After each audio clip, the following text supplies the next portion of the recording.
This is Community Close-Up with Jay Dow, brought to you by BSP Vision. Happy New Year and welcome to Community Close-Up. I'm your host, Jay Dow. We're excited about our first show of the year in our new time slot, 6:30 p.m., and the opportunity to continue giving you straight, honest, and compelling reporting about the issues you care about, the issues that matter to you. So let's get right to it. Near or at the top of that list of important issues is the ongoing push for universal childcare that Mayor Zohran Mamdani has made a priority in his new administration.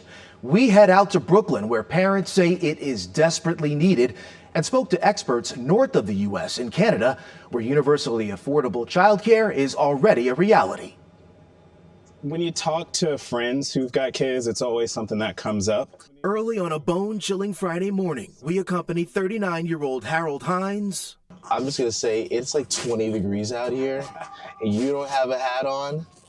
I went to school in Boston, and I lived in Buffalo and Albany for quite a bit of time. On a brisk 6-block walk in central Brooklyn to drop off his 2.5-year-old son, Ellis. Both of us have the same hairstyle. This is true. This is true. Having a few laughs along the way while we discuss, all jokes aside, the cost of childcare, which is now the second biggest expense in his family's Brooklyn household, nestled between his apartment maintenance and his mortgage. I think the conversation in New York used to be how much do you pay for rent, and now when you talk to other parents, it's, how much do you pay for childcare? For newborns to 3-year-olds, the answer is a lot. According to a 2024 report from the New York State Education Department's Office of Early Learning, families spent an average of $33,108 a year per student on early childcare. I'm paying what ends up being about $32,000 a year on childcare, and it's not really an option. Rebecca Balin is the executive director of New Yorkers United for Childcare. She's also a working mom. Give me that boy! We interviewed Rebecca at the Brooklyn Child Care facility where she was picking up her 6-month-old son, Enzo. She founded New Yorkers United for Childcare on behalf of the working families who are making sacrifices, large and small, to continue working. We're not saving to buy homes.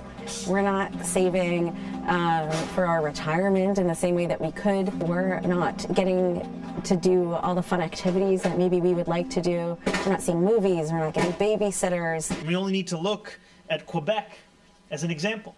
For when they implemented universal childcare, they saw a 10-to-1 return on their investment.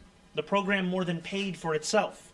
As Mayor Zohran Mamdani looks north to Quebec, Canada, for inspiration to implement his ambitious plan for free universal childcare across New York City, the question is whether what works there can work here. Yes, it is doable as long as the will is there. To help answer that question, we spoke with Gina Gasparini, who is president of the association that represents all of the early childhood centers in Canada's Quebec province. Every family, regardless of income, pays a fraction of what families struggle to pay in New York. They do index it a few cents a day every year. It's going to be $9.65 Canadian per day. 5 days a week over the course of a year comes to about $3,500 per student.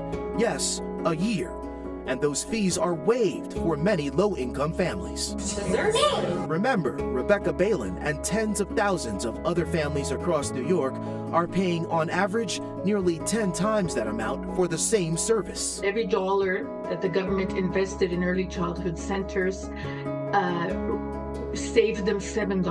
Gasparini says while it took years for Quebec to successfully implement universal low-cost childcare, studies reveal tremendous long-term benefits to the larger economy. More parents, mostly the women, go back to work after having children. So they join the workforce because they could afford the child care. And for the record, back in 1997, Quebec province implemented universally low-cost or free childcare without any tax increases. All right, everybody, you ready to go? Back in Brooklyn, while Harold Hines and his wife spend their days balancing the demands of their careers, I did not pack his lunch. And the well-being of their 2.5-year-old son, Ellis. Race car. You want a race car? Okay. The temptation of even flirting with the idea of having another child is forever tempered by the prospect of figuring out how to manage doubling their daycare expenses. We probably couldn't realistically scale back our hours at work and still cover the cost of everything that we have. It's stuck between a rock and a hard place. In many respects, in many respects.